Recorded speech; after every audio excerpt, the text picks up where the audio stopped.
Assalamualaikum warahmatullahi wabarakatuh. Kami dari kelompok 2 izin mempresentasikan hasil diskusi kami tentang harga dan imbal hasil obligasi. Baik, langsung saja. Yang pertama yaitu definisi obligasi, di mana obligasi didefinisikan sebagai utang jangka panjang yang akan dibayar kembali pada saat jatuh tempo dengan bunga yang tetap jika ada, di mana bunga dari obligasi itu sendiri adalah tetap, misalnya 14% setahun jika ada dan sudah ditentukan. Karena obligasi membayar bunga yang besarnya tetap, maka obligasi dikenal sebagai sekuritas pendapatan tetap. Walaupun kebanyakan obligasi memberikan bunga tetap, ada juga obligasi yang tidak membayar bunga. Kemudian bisa dilihat pada tabel 6.1 itu ada sebagian obligasi perusahaannya tercatat di Bursa Efek Surabaya. Dan contohnya yaitu PT Astra Grafia 1 itu menerbitkan obligasi pada tahun 2003 dengan kode obligasi ASGR 01XXBFTW.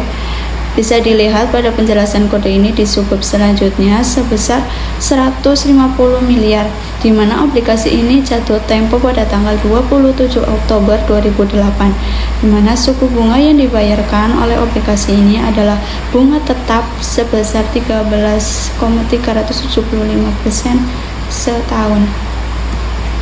Kemudian ada karakteristik obligasi, di mana karakteristik obligasi yang pertama itu nilai nominal, yaitu per value atau face value. Yang kedua ada tingkat imbal hasil kupon atau coupon rate, atau yang ketiga yaitu ada menentukan bunga yang harus dibayar, di mana pembayaran tahunan merupakan tingkat imbal hasil kupon dikalikan nilai nominal obligasi.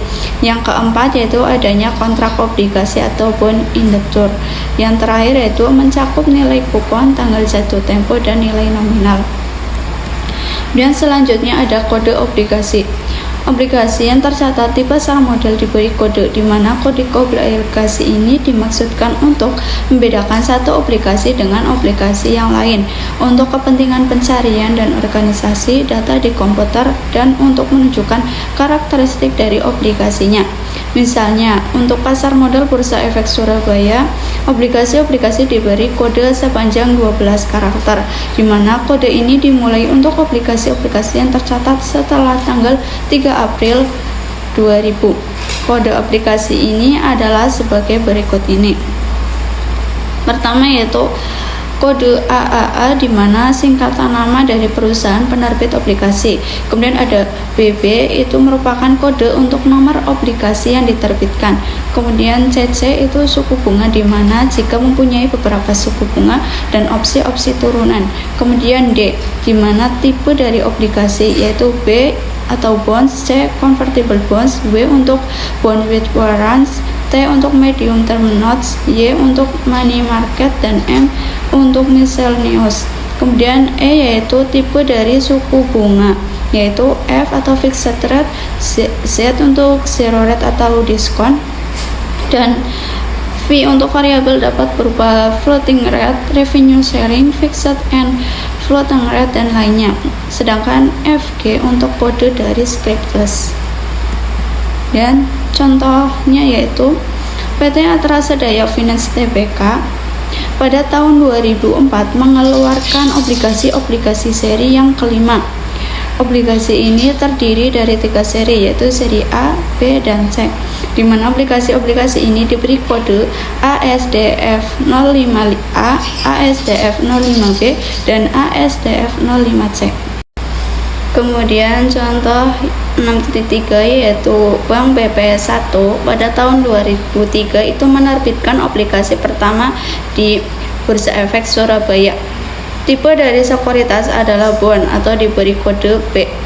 Tipe dari suku bunga adalah bunga tetap, diberi kode F, dan kode dari scriptless adalah TW. Kode dari obligasi ini di Bursa Efek Surabaya adalah itu seperti yang sudah dicantumkan di PPT. Kemudian ada obligasi seri dan termin.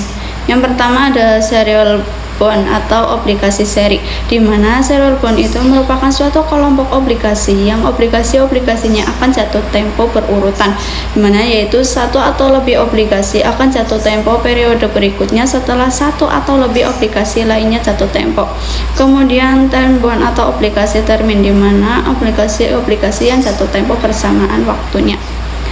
Kemudian selanjutnya ada macam-macam obligasi. Obligasi yang pertama yaitu ada obligasi pemerintah, di mana pemerintah juga membutuhkan dana untuk pembangunan negara. Salah satunya adalah dengan meminjam jangka panjang kepada masyarakat. Surat utang pemerintah ini disebut dengan SUN atau surat utang negara, atau umumnya dikenal dengan nama obligasi pemerintah atau government bond. Obligasi pemerintah mempunyai sifat yang sama dengan obligasi perusahaan, hanya bedanya penerbitnya adalah pemerintah, bukannya perusahaan swasta, sehingga obligasi pemerintah dianggap lebih aman dibandingkan dengan obligasi perusahaan.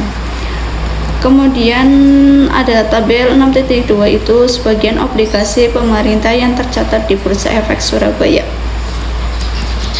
Kemudian obligasi yang kedua yaitu ada ORI atau obligasi retail Indonesia.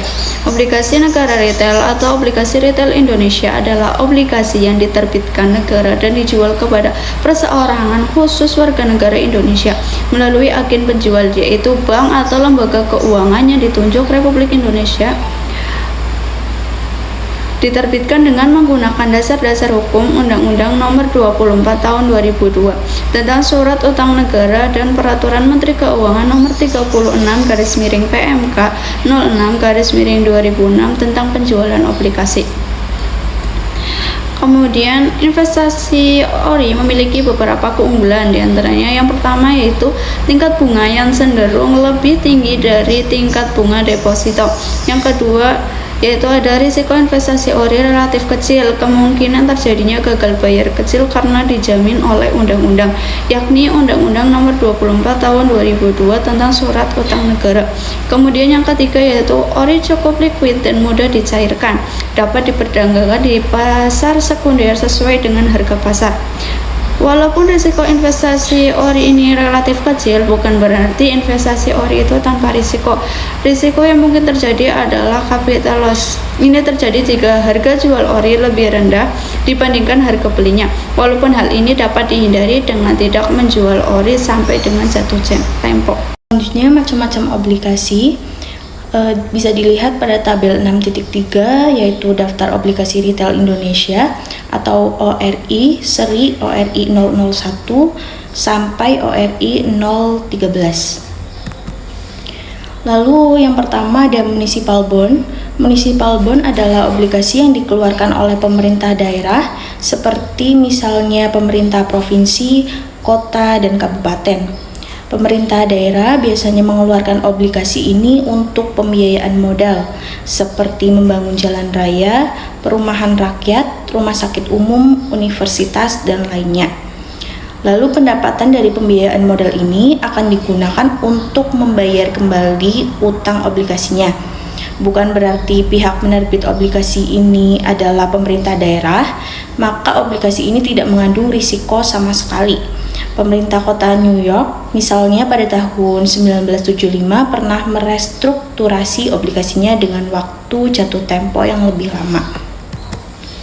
Lalu yang kedua ada obligasi perusahaan atau corporate bond, adalah surat utang jangka panjang yang dikeluarkan oleh perusahaan swasta dengan nilai utang akan dibayarkan kembali pada saat jatuh tempo dengan pembayaran kupon atau tanpa kupon yang sudah ditentukan di kontrak utangnya. Obligasi perusahaan biasanya dilindungi dengan bond indentur, yaitu janji perusahaan penerbit obligasi untuk mematuhi semua ketentuan yang dituliskan kepada pihak tertentu yang dipercaya atau truste. Truste ini biasanya adalah suatu bank atau perusahaan trust yang akan bertindak mewakili pemegang obligasi. Salah satu isi dari indentur ini misalnya adalah pembayaran kupon tepat waktu, dan jika perusahaan melanggarnya, maka pemegang obligasi berhak membatalkan obligasinya dengan meminta kembali semua investasinya. Lalu selanjutnya ada pasar obligasi. Obligasi diperdagangkan di pasar modal, khususnya di pasar obligasi. Di Indonesia, obligasi diperdagangkan di Bursa Efek Surabaya atau BES.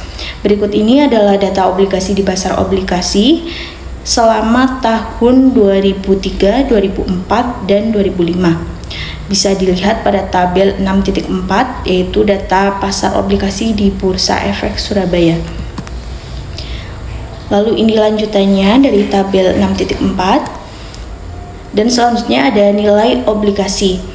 Yang pertama, nilai maturity obligasi atau maturity value atau disebut juga dengan nilai jatuh tempo adalah nilai yang dijanjikan akan dibayar pada saat obligasi jatuh tempo. Nilai maturity ini juga mewakili nilai nominal atau nilai par atau par value atau nilai tampang face value dari obligasi. Nilai jatuh tempo biasanya sudah tertentu perusahaan lembarnya, misalnya 1.000 US dollar atau misalnya 1 juta rupiah. Lalu yang kedua ada nilai pasar obligasi atau market value, adalah nilai jual obligasi yang terdaftar di pasar modal pada saat tertentu. Misalnya adalah kutipan nilai-nilai pasar beberapa obligasi yang tercatat di New York Stock Exchange di surat kabar The Wall Street Journal. Lalu ini di tabel 6.4, yaitu tentang kutipan nilai-nilai pasar obligasi. Selanjutnya penjelasan dari tabel di atas adalah sebagai berikut. Yang pertama, sebagai contoh adalah obligasi ATT 8,80 S05 yang tampak di tabel di atas. Obligasi ini diterbitkan oleh perusahaan American Telephone dan Telegraph atau AT dan T dengan membayarkan kupon sebesar 8,80% setahunnya dan dibayar setengah tahunan, diberi kode S yang berarti seminuali dan jatuh tempo pada tahun 2005. Lalu yang kedua, hasil sekarang atau current yield dari obligasi ini adalah sebesar 9,5%. Hasil sekarang atau current yield adalah nilai kupon sekarang dibagi dengan harga pasarnya, yaitu sebesar 88,00 US dollar atau 927,50 US dollar atau sebesar 9,5%. Lalu yang ketiga, selama hari tersebut, jumlah transaksi yang terjadi adalah sebanyak 260 volume obligasi. Lalu selanjutnya yang keempat, pada saat pasar obligasi ditutup pada hari itu, nilai pasarnya adalah sebesar 927,50 US dollar. Lalu yang kelima, nilai penutupan obligasi turun sebesar 5,00 US dollar atau setengah poin dari nilai penutupan hari sebelumnya. Lalu selanjutnya ada nilai intrinsik obligasi atau intrinsic value atau bisa disebut nilai fundamental atau fundamental value atau nilai sesungguhnya dari suatu obligasi adalah perkiraan nilai sebenarnya dari suatu obligasi. Nilai sebenarnya tidak mungkin dihitung dengan tepat, hanya dapat diperkirakan. Nilai intrinsik suatu obligasi pada saat tertentu dapat diperkirakan dengan rumus sebagai berikut ini. Bisa dilihat, yaitu dengan notasi sebagai berikut. NO sama dengan nilai intrinsik dari obligasi, lalu I sama dengan suku bunga diskonto atau diskon rate yang digunakan, lalu KT sama dengan nilai kupon ke T, dan dari T sama dengan 1 sampai dengan N, yaitu tingkat suku bunga kupon dikalikan dengan nilai par obligasi. Lalu NJTN sama dengan nilai jatuh tempo obligasi untuk nilai kupon yang konstan, yaitu K1 sama dengan K2 sama dengan KN sama dengan K. Maka rumus di atas dapat dituliskan sebagai berikut, bisa dilihat di sini. Lalu dengan notasi NO sama dengan nilai intrinsik dari obligasi, T sama dengan periode waktu ke T dari T sama dengan 1 sampai dengan N. Lalu I dengan suku bunga diskonto atau diskon rate yang digunakan. Lalu K sama dengan nilai kupon tetap, yaitu tingkat suku bunga kupon dikalikan dengan nilai par obligasi.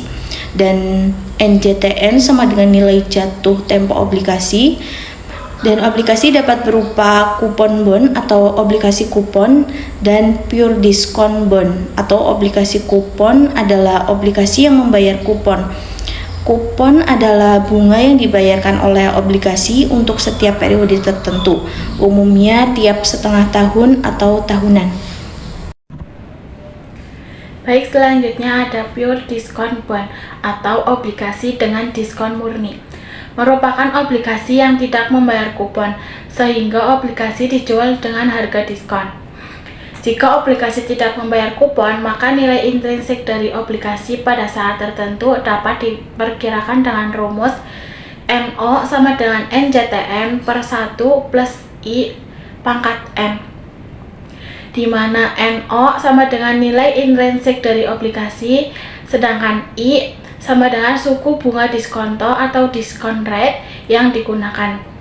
Kemudian NJTN sama dengan nilai jatuh tempo obligasi. Kemudian selanjutnya ada likuiditas obligasi atau disebut juga dengan marketability dari suatu obligasi, menunjukkan seberapa cepat investor dapat menjual obligasinya tanpa harus mengorbankan harga obligasinya.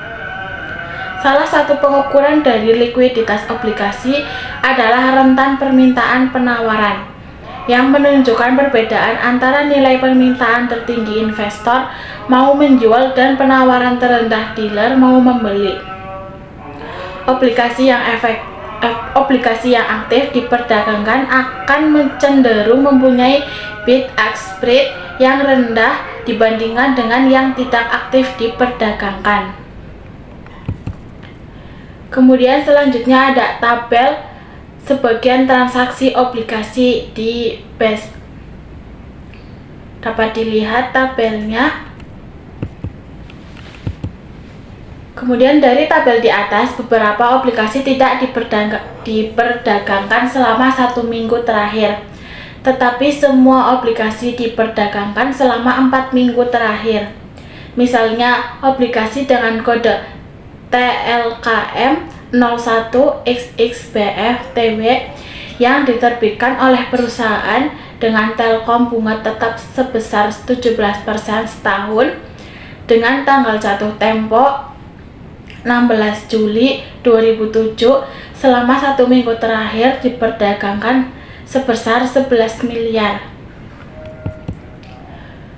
Bursa Efek Surabaya adalah pasar modal dengan bentuk OTC atau over the counter dengan sistem perdagangan menggunakan dealer. Untuk obligasi yang akan dijual oleh investor, bid-ask spread menunjukkan perbedaan antara nilai permintaan tertinggi investor mau menjual dan penawaran terendah dealer mau membeli. Untuk obligasi yang akan dibeli oleh investor, bid-ask spread menunjukkan perbedaan antara nilai permintaan tertinggi dealer mau menjual dan penawaran terendah investor mau membeli. Tabel di atas tidak dibedakan antara transaksi jual atau beli dari obligasi, sehingga bid-ask spread 1 minggu untuk obligasi ini adalah sebesar 104,3 102,5 dibagi 102,5 sehingga menghasilkan 0,0176. Kemudian selanjutnya ada hasil obligasi. Beberapa pengukuran digunakan untuk mengukur yield dari suatu obligasi. Beberapa di antaranya adalah current yield, yield to maturity, dan yield to call. Yang pertama ada hasil sekarang atau current yield. Diukur dengan nilai kupon setahun dibagi dengan nilai pasar obligasi saat ini. Contohnya, obligasi Astra Grapia 1 dengan kode ASGR 01XXBF-TW yang jatuh tempo pada tanggal 27 Oktober 2008 membayar kupon sebesar 13,375%. Pada hari ini dijual dengan harga 89,25 poin.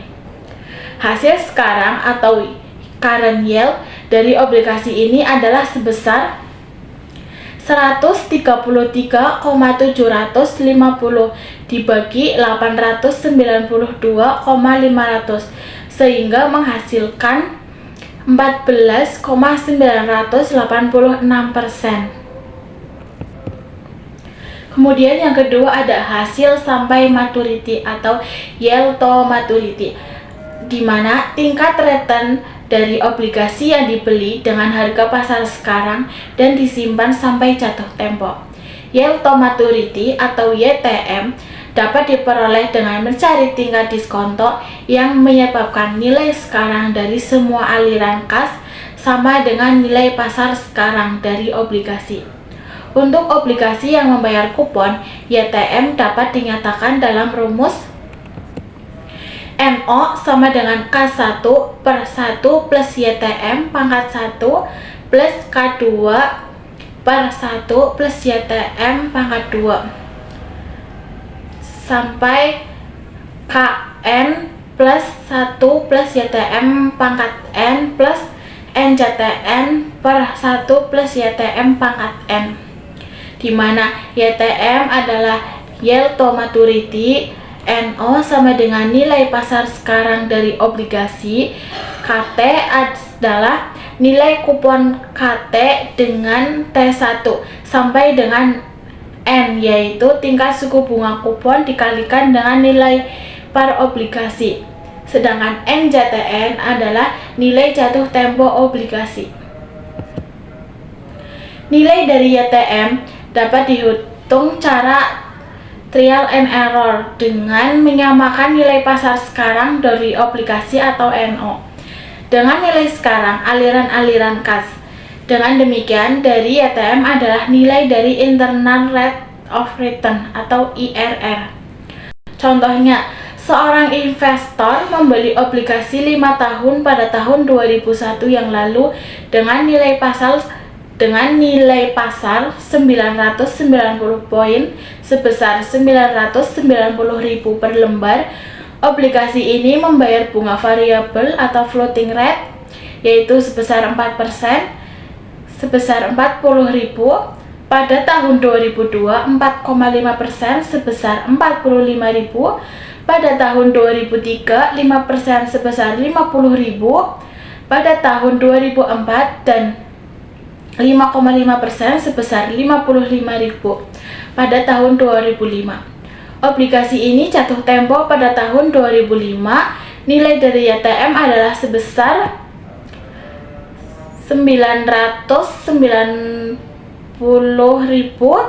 sama dengan 40.000 dibagi 1 plus YTM 1 plus 45.000 dibagi 1 plus YTM 2 plus 50.000 per 1 plus YTM 3 plus 55.000 dibagi 1 plus YTM 4 plus 1 juta dibagi 1 plus YTM 4. Dengan trial and error diperoleh YTM sebesar 5%. Dengan menggunakan Excel dapat dilakukan dengan fungsi IRR atau A3 dibagi E3 di sel B5 sebagai berikut, dengan menghasilkan nilai sebesar 5%. Untuk nilai kupon yang konstan, yaitu K1 sama dengan K2, KN sama dengan K, maka rumus di atas dapat dituliskan sebagai berikut.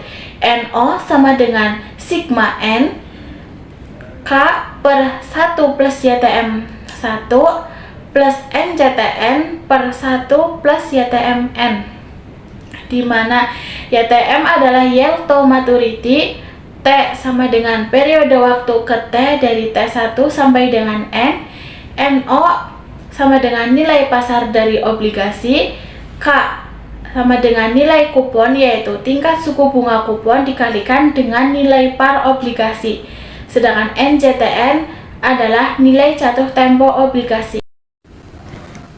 Hasil obligasi contoh, suatu obligasi berumur 5 tahun berarti mempunyai 10 periode pembayaran dengan kupon sebesar 7% per tahun dibayar setengah tahunan, yaitu 35.000 per setengah tahunnya. Nilai jatuh tempo obligasi adalah 1 juta Misalnya obligasi ini sekarang dijual dengan premium sebesar 1.055.000. Nilai yield to maturity dapat dihitung dengan rumus di bawah ini. Hasil obligasi nilai sekarang anuitas YTM persen 10 periode dapat dilihat di tabel. Jika YTM adalah 7% per tahun atau 3,5% per setengah tahun, maka nilai sekarang akan sama dengan 1 juta rupiah. Karena nilai sekarang lebih besar dari 1 juta, maka nilai YTM pasti lebih kecil dari 7% setahun. Dicoba nilai YTM setengah tahunan 2%, maka dari tabel diperoleh faktor nilai sekarang anuitas 2% 10 periode sama dengan 8,983. Faktor nilai sekarang 2% 10 periode sama dengan 0,820. Nilai sekarang dengan YTM 2% setengah tahunan adalah sebesar 35.000 kali 8,983 tambah 1 juta rupiah sama dengan 1.134.405. Nilai YTM yang dicari dapat dihitung dengan interpolasi 3,5%. 1.055.000 dikurangi 1 juta terus dibagi 1.134.405 dikurangi 1 juta dikali 3,5% dikurangi 2% sama dengan 2,886% setengah tahunan atau 5,77% sebagai berikut ini. Untuk pure diskon bond atau obligasi dengan diskon murni yang tidak membayar kupon, nilai YTM dapat dinyatakan dengan rumus 0 sama dengan NZTN dibagi 1 plus YTM pangkat N. Notasi YTM sama dengan yield to maturity, 0 sama dengan nilai pasar dari obligasi, NZTN sama dengan nilai jatuh tempo obligasi.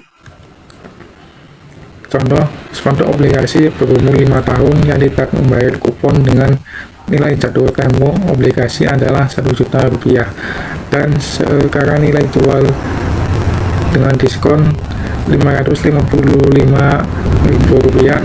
Nilai yield to maturity dapat dihitung dengan rumus berikut ini. 555.000 sama dengan 1 juta dibagi 1 plus YTM pangkat 5.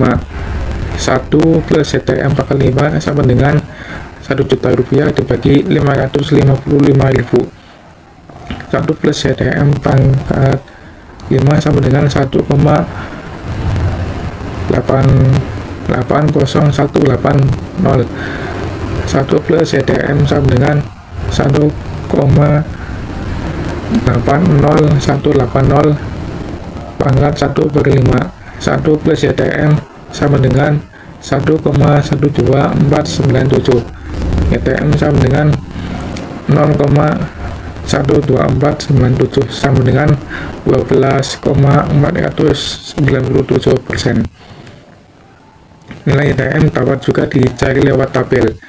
Nilai 1 plus YTM pangkat 5 di tabel disebut dengan faktor nilai sekarang. Nilai 1 plus YTM pangkat 5 sama dengan 555.000 dibagi 1 juta sama dengan 0,555. Di tabel faktor nilai sekarang dengan periode 5 tahun, nilai ini dapatkan pada nilai 12% dan 13%, yaitu 12,49. Hasil sampai ditarik yield to call adalah return dan obligasi dari sekarang sampai dengan tanggal obligasi ditarik kembali. Yield to call mirip dengan yield to maturity dengan perbedaan waktu dari obligasi. Kalau YTM waktu obligasi adalah dari sekarang sampai jatuh tempo, sedangkan yield to call waktu obligasi adalah dari sekarang sampai kemungkinan ditarik. Selanjutnya ada hak tarik. Penerbit obligasi akan lebih menyukai jika mempunyai pilihan untuk membayar obligasinya pada nilai par sewaktu waktu sebelum jatuh tempo. Hak obligasi semacam ini disebut dengan hak tarik atau provisi tarik, call provision. Beberapa keuntungan akan didapatkan oleh penerbit obligasi dengan adanya hak ini. Pertama, utang perusahaan dapat dikurangi sewaktu-waktu jika aliran kas perusahaan tersisa. 2. Obligasi dengan kupon yang tinggi dapat dihentikan dan diganti dengan obligasi lainnya yang memberikan kupon lebih rendah jika bunga menurun.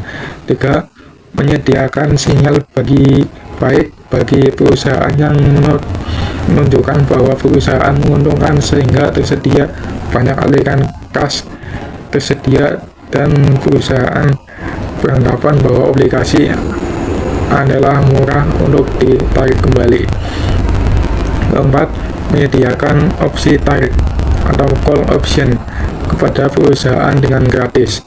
Kebalikannya, untuk investor, obligasi yang mempunyai call provision merugikan investor, sehingga harga obligasi ini akan lebih rendah dibandingkan dengan obligasi sejenis yang tidak mempunyai hak tarik.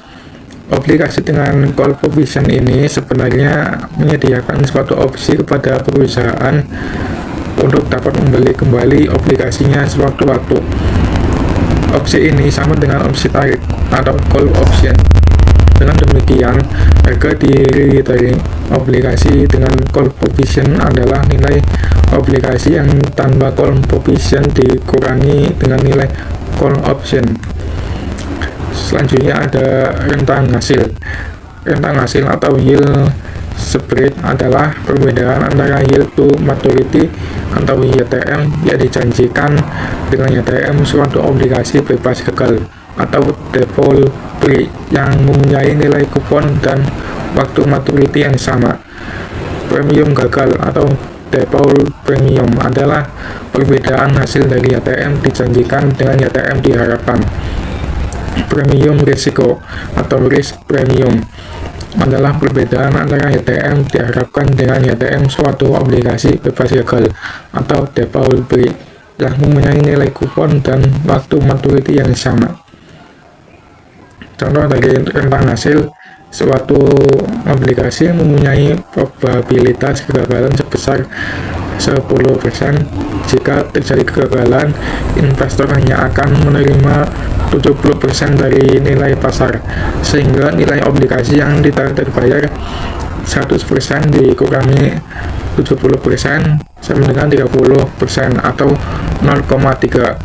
Diharapkan Y adalah sebesar 12%. YTM dijanjikan oleh obligasi dapat dihitung sebesar Y sama dengan 0,12 ditambah 0,3 dikali 0,1 dibagi 1 min 0,1 sama dengan 16,67%. Risiko obligasi. Peringkat obligasi atau bond rating adalah simbol karakter yang diberikan oleh agen peringkat untuk menunjukkan risiko dari obligasi.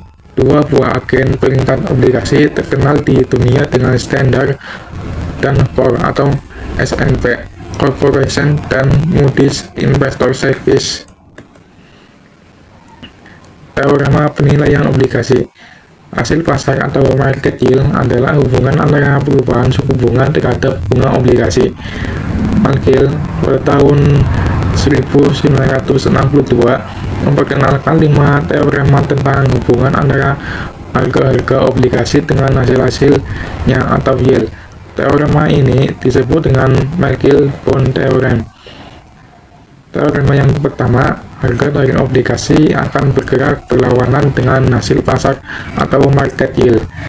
Teorema yang kedua, dengan maturity konstan, penurunan suku bunga akan menaikkan harga obligasi dengan basis presentasi lebih besar dibandingkan dengan peningkatan suku bunga yang sama besarnya yang akan menurunkan harga obligasi.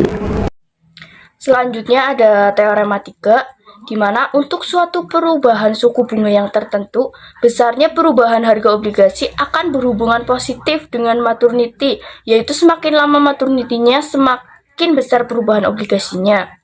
Selanjutnya ada teorema 4, perubahan harga yang terjadi akibat hubungan antara maturnity obligasi dan volatilitas harganya akan semakin besar dengan tingkat menurun sejalan dengan meningkatnya maturnity.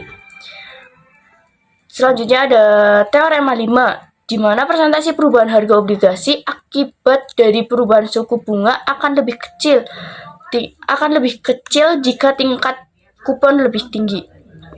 Selanjutnya ada durasi obligasi, di mana durasi atau duration didefinisikan sebagai pengukur dari umur hidup ekonomis dari suatu obligasi dengan mempertimbangkan semua bentuk dan besarnya aliran kas keseluruhan dari obligasi sampai jatuh temponya. Dengan kata lain, durasi dapat diartikan sebagai discounted payback period dari investasi di suatu obligasi, yaitu rata-rata tahun investor obligasi dapat memperoleh kembali investasinya dari nilai-nilai kupon dan prinsipal yang diperoleh dari obligasi. Selanjutnya, bandingkanlah dua obligasi berikut ini. Obligasi pertama berumur 3 tahun, kupon dibayar setengah tahunan sebesar 50.000 dan dilunasi pada akhir jatuh tempo, yaitu pada tahun ketiga. Pada tahun ketiga ini, investor mendapatkan kembali nilai obligasinya sebesar 1 juta rupiah ditambah dengan penerimaan kupon yang terakhir sebesar 50.000 rupiah. Obligasi kedua berumur selama 3 tahun dengan kupon dibayar setengah tahunan sebesar 50.000 dan dilunasi pada akhir tahun kedua. Pada akhir tahun ketiga, obligasi seperti ini hanya sebagai ilustrasi saja karena kenyataannya tidak ada obligasi dilunasi di tengah waktu seperti ini. Dan pada akhirnya tahun kedua, investor mendapatkan kembali nilai obligasinya sebesar 1 juta ditambah dengan penerima kupon yang terakhir sebesar 50.000. Aliran-aliran kas kedua obligasi ini diilustrasikan di gambar berikut ini. Bisa dilihat sendiri pada gambar berikut ini, yaitu ada gambar A di mana obligasi A dilunasi pada tahun maturnity dan di gambar B obligasi B dibayar pada tahun kedua. Selanjutnya ada aliran kas obligasi yang menentukan besarnya durasi. Dari gambar tersebut terlihat aliran kas akan lebih cepat diterima kembali investor untuk obligasi B dibandingkan dengan yang di obligasi A. Jika hubungan dengan durasi, maka dapat dikatakan bahwa obligasi B akan mempunyai durasi yang lebih pendek dibandingkan dengan durasi obligasi A. Konsep dari durasi pertama kali diperkenalkan oleh Macaulay pada tahun 1938. Rumus untuk menghitung menurut Macaulay adalah sebagai berikut, di mana ada D sama dengan N sigma T sama dengan 1, T kali PV dalam kurung AKT dalam kurung dibagi HPO, atau notasi D sama dengan durasi, T sama dengan periode waktu dari aliran kas, N lama maturnity, PV AKT nilai sekarang aliran kas yang didiskontokan dengan YTM.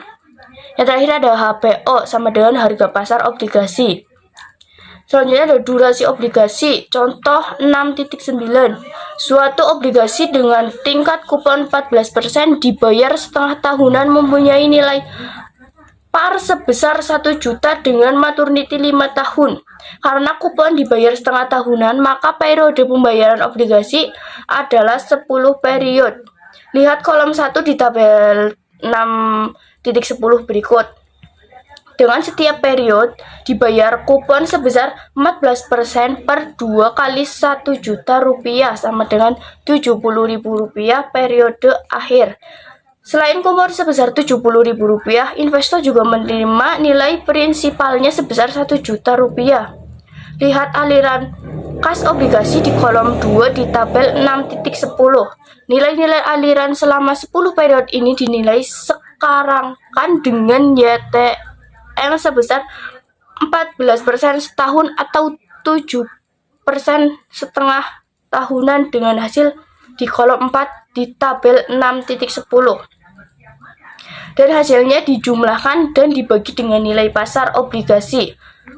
Hasilnya durasi 7,52 tahun atau durasi selama 3,75 tahun jika kupon dibayar setengah tahunan. Berikut ada tabel perhitungan durasi obligasi di tabel 6.11. Bisa dilihat sendiri. Dan yang selanjutnya ada sensitivitas harga obligasi dari perubahan suku bunga.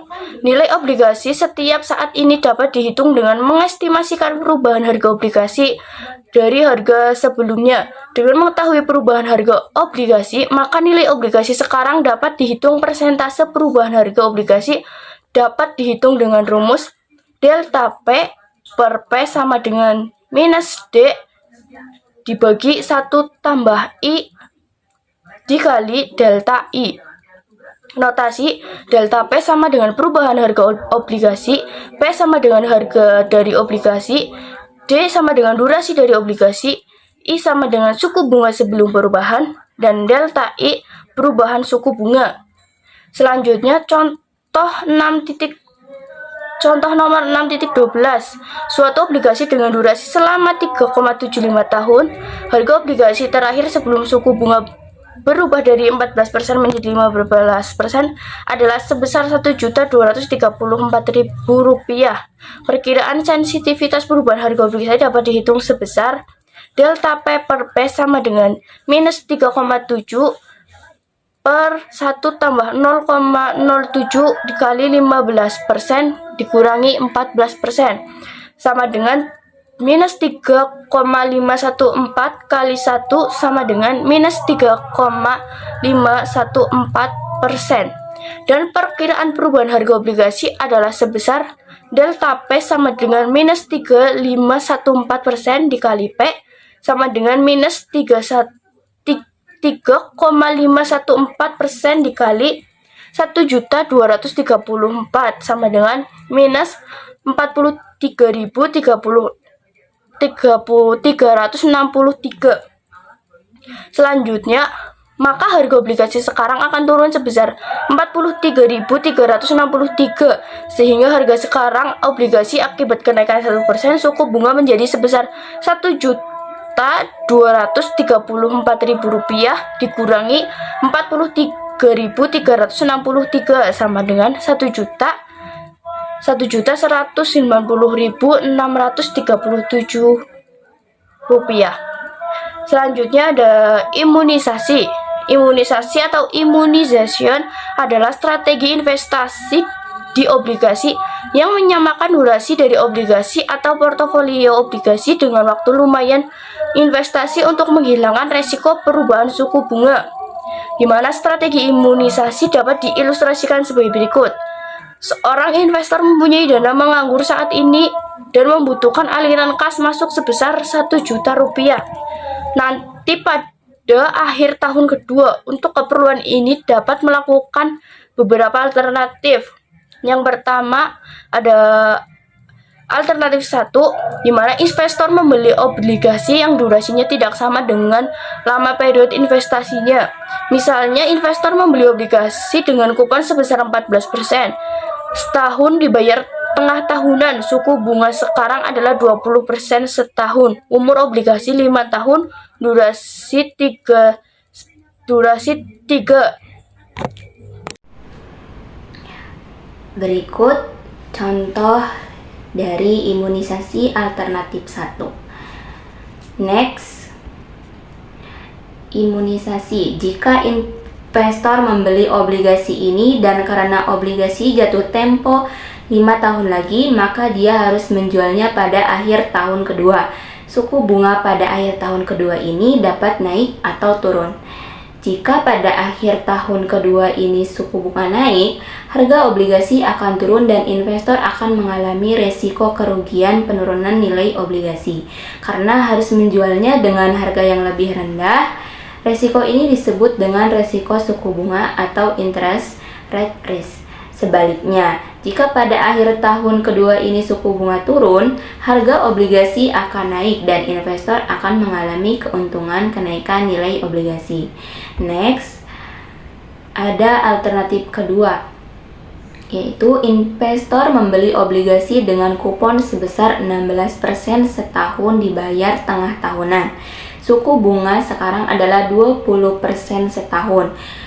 Umur obligasi 0,5 tahun dan durasi juga 0,5 tahun sebagai berikut. Nah, bisa dilihat tabelnya sebagai berikut.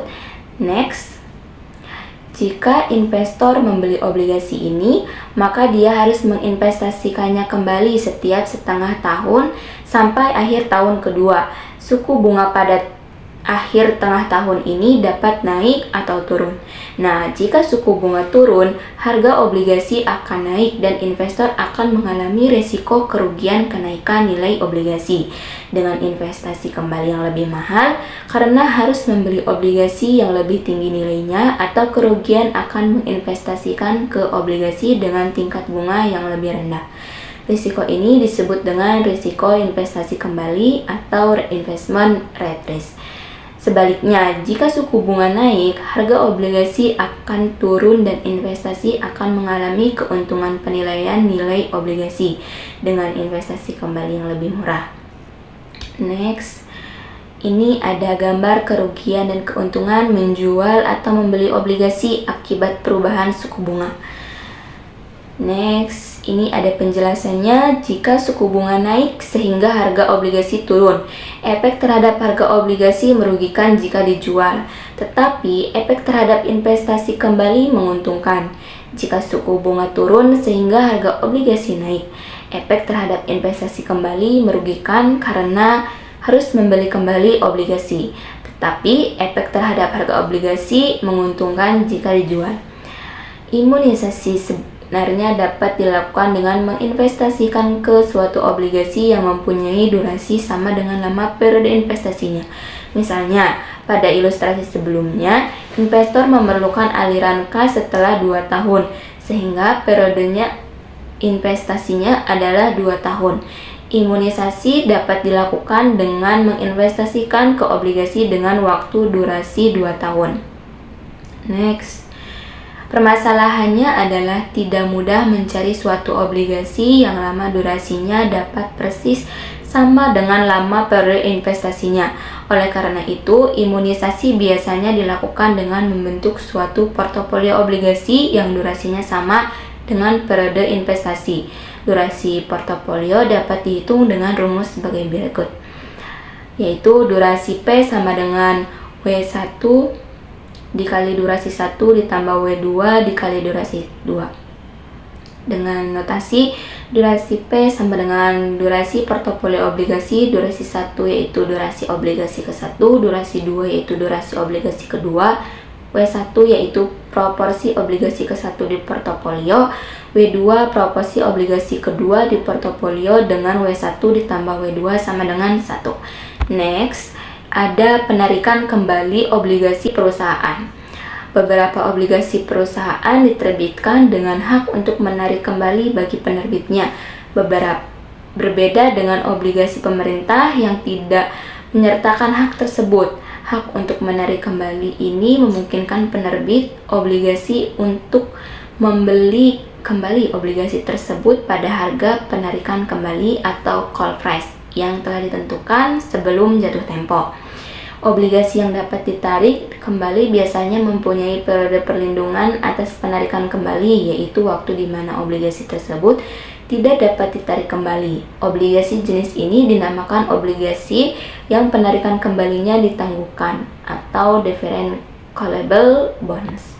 Next, ada obligasi yang dapat dikonversi atau convertible bonds, yaitu memberikan hak bagi pemiliknya untuk menukarkan obligasinya dengan sejumlah saham dan perusahaan penerbit. Rasio pertukaran adalah jumlah saham yang boleh ditukarkan atas obligasi tersebut. Pemilik obligasi yang dapat dikonversi meraih untung dari naik harga saham perusahaan. Tapi keuntungan ini dibayar dengan tingkat bunga dan imbal hasil hingga jatuh tempo yang lebih rendah dibanding obligasi biasa. Akan tetapi imbal hasil obligasi konversi yang sebenarnya bisa saja melebihi imbal hasil hingga jatuh tempo yang dijanjikan jika pilihan untuk melakukan konversi ternyata memberikan keuntungan besar. Next, obligasi yang dapat dibeli kembali. Meskipun obligasi yang dapat ditarik kembali memberikan hak untuk memperpanjang obligasinya pada suatu waktu tertentu kepada penerbit atau melepas obligasi, hak ini diberikan kepada pemegang obligasi dalam obligasi yang dapat diperpanjang atau disebut juga putable bonds. Jika tingkat bunga obligasi melebihi harga pasar, maka pemilik obligasi akan memilih untuk memperpanjang umur obligasi yang mereka miliki. Jika tingkat bunga obligasi ternyata sangat rendah, maka mereka akan lebih baik jika tidak memperpanjang obligasi. Si pemilik obligasi akan mencairkan pokok obligasinya dan menginvestasikannya kembali ke obligasi dengan tingkat imbal hasil yang baru. Next, di sini ada obligasi internasional, yaitu yang pertama obligasi asing atau foreign bond. Diterbitkan oleh peminjam yang berasal dari negara selain negara di mana obligasi tersebut dijual. Obligasi tersebut diterbitkan dalam mata uang sesuai dengan negara tempat diperdagangkannya. Contohnya, obligasi Yankee yaitu di Amerika Serikat. Yang kedua, obligasi samurai yaitu di Jepang. Yang ketiga, obligasi bulldog yaitu di Inggris. Next, ada obligasi euro atau eurobonds. Diterbitkan dengan mata uang yang berbeda dengan negara tempat diperdagangkannya. Contohnya yaitu euro dolar, yaitu obligasi dalam mata uang dolar yang dijual di luar Amerika Serikat. Yang kedua ada euro yen, yaitu obligasi dalam mata uang yen yang dijual di luar Jepang. Yang ketiga ada euro sterling, yaitu obligasi dalam mata uang pound sterling Inggris yang dijual di luar Inggris. Selanjutnya, penetapan harga obligasi. Dikarenakan pembayaran bunga dan pokok obligasi terjadi di masa depan, maka harga yang bersedia dibayarkan oleh investor untuk hasil-hasil tersebut lebih tergantung dengan nilai dolar yang akan diterima di masa depan dibandingkan dengan nilai dolar saat ini. Pada tingkat bunga yang lebih tinggi, nilai sekarang dari pembayaran yang diterima pemegang obligasi akan lebih rendah. Harga obligasi akan turun jika tingkat bunga pasar naik. Hal ini mengilustrasikan aturan umum yang penting pada valuasi obligasi. Jika tingkat bunga meningkat, maka harga obligasi harus turun karena nilai sekarang dari pembayaran obligasi didapat dengan syarat diskonto pada tingkat bunga yang tinggi. Kemudian ada imbal hasil obligasi. Imbal hasil hingga jatuh tempo menurut Yield Maturity atau YTM didefinisikan sebagai tingkat bunga yang menjadikan nilai sekarang dari pembayaran obligasi sama dengan harganya. Yang kedua ada imbal hasil hingga ditarik kembali. Jika harga penarikan lebih rendah dari nilai sekarang pembayarannya yang sudah terjadwal, maka penerbit dapat menarik kembali obligasi dari pemegang obligasi. Kemudian ada imbal hasil majemuk yang direalisasi versus imbal hasil hingga jatuh tempo. Imbal hasil hingga jatuh tempo konvensional tidak akan sama dengan imbal hasil majemuk yang direalisasi. Walaupun imbal hasil majemuk yang direalisasi dapat dihitung setelah periode investasi berakhir.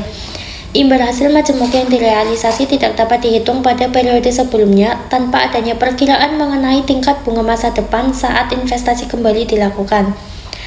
Hal ini sangat mengurangi daya tarik dari perhitungan imbal hasil yang direalisasi. Harga obligasi sepanjang tahun. Ketika tingkat bunga lebih rendah dibandingkan dengan tingkat bunga pasar, pembayaran bunga saja tidak dapat memberikan imbal hasil yang cukup besar bagi investor dan mereka dapat beralih ke investasi lain di pasaran. Untuk mendapatkan imbal hasil yang cukup atas investasi tersebut, maka investor juga memerlukan kenaikan harga obligasi mereka. Tentunya obligasi tersebut harus dijual di bawah harga nominal untuk memberikan keuntungan dari kenaikan harga yang terpatri pada investasi tersebut. Imbal hasil hingga jatuh tempo versus imbal hasil periode kepemilikan. Tingkat imbal hasil hingga jatuh tempo berfluktuasi, sehingga tingkat imbal hasil obligasi juga akan berfluktuasi. Perubahan tingkat bunga pasar yang tidak diantisipasi sebelumnya akan mengakibatkan pada perubahan imbal hasil obligasi yang tidak diantisipasi juga, sehingga imbal hasil periode kepemilikan obligasi dapat berubah membaik ataupun memburuk dibandingkan dengan imbal hasil ketika obligasi pertama kali dijual. Peningkatan imbal hasil obligasi akan mengakibatkan turunnya harga obligasi, yang berarti bahwa imbal hasil periode kepemilikan akan menjadi lebih rendah dibandingkan dengan imbal hasil pada awalnya. Sebaliknya, penurunan imbal hasil obligasi akan berakibat imbal hasil periode kepemilikan lebih besar dibandingkan dengan imbal hasil awal. Kemudian ada obligasi berkupon nol. Obligasi ini sengaja diterbitkan dengan tingkat bunga yang rendah yang menyebabkan obligasi dijual. Obligasi berkupon nol. Obligasi ini sengaja diterbitkan dengan tingkat bunga yang rendah yang menyebabkan obligasi dijual di bawah harga nominal. Contoh ekstrim dari jenis obligasi ini adalah obligasi berkupon nol atau zero coupon bond yang tidak memberikan bunga apapun dan memberikan seluruh imbal hasil dalam bentuk kenaikan harga. Obligasi berkupon nol memberikan hanya satu arus kas kepada pemiliknya, yaitu pada saat obligasi tersebut jatuh tempo. Kemudian ada imbal hasil setelah pajak, yaitu otoritas pajak mengakui bahwa kenaikan harga yang terpatri pada obligasi diskonto seperti obligasi berkupon nol merupakan sebuah pembayaran bunga implisit bagi pemiliknya. Oleh sebab itu, Direktorat Pajak Amerika Serikat atau IRS menghitung jadwal kenaikan harga untuk mewakili pendapatan bunga yang dapat dikenakan pajak sepanjang tahun pajak, walaupun aset tersebut tidak dijual atau belum jatuh tempo. Setiap keuntungan atau kerugian yang berasal dari perubahan tingkat bunga pasar diperlakukan sebagai keuntungan atau kerugian modal seperti jika obligasi tersebut dijual pada tahun pajak tersebut. Kemudian ada kontrak obligasi.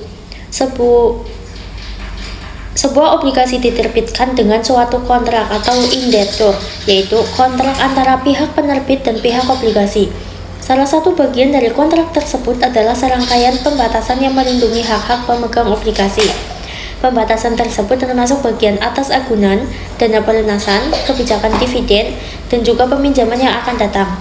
Perusahaan penerbit menyetujui perjanjian protektif tersebut untuk dapat memasarkan obligasinya kepada investor yang peduli atas keamanan obligasi yang diterbitkan. Dana pelunasan tersebut dapat dilakukan dengan salah satu dari dua cara berikut. Yang pertama, perusahaan dapat membeli persentase tertentu dari obligasi yang beredar di pasar tiap tahunnya. Yang kedua, perusahaan dapat membeli persentase tertentu dari obligasi yang beredar pada harga penarikan khusus yang terhubung dengan ketersediaan dana pelunasan. Perusahaan mempunyai pilihan untuk membeli obligasinya pada harga pasar atau harga dana pelunasan, manapun yang lebih rendah, untuk mengalokasikan tanggung jawab dana pelunasan secara adil terhadap seluruh pemegang obligasi. Maka obligasi-obligasi yang terpilih untuk ditarik kembali ditentukan secara acak berdasarkan nomor seri obligasi. Hal-hal yang dapat melindungi pemegang obligasi diantaranya yaitu subordinasi utang berikutnya, klausel subordinasi atau subordination clause, atau first rule, aturan saya duluan. Kemudian ada pembatasan dividen dan juga ada agunan atau kolateral, yaitu obligasi hipotek atau mortgage bond, obligasi perwalian agunan atau collateral trust bond, dan juga ada obligasi kewajiban peralatan atau equipment obligation bond. Kemudian ada imbal hasil hingga jatuh tempo dan resiko gagal bayar. Untuk mengompensasikan kemungkinan terjadinya gagal bayar, obligasi perusahaan haruslah menawarkan premi gagal bayar atau default premium. Pola dari premi gagal bayar yang ditawarkan oleh obligasi beresiko terkadang disebut sebagai struktur resiko tingkat bunga atau risk structure of interest rate. Ya, mungkin cukup sekian presentasi dari kami. Kurang lebihnya mohon maaf. Wassalamualaikum warahmatullahi wabarakatuh.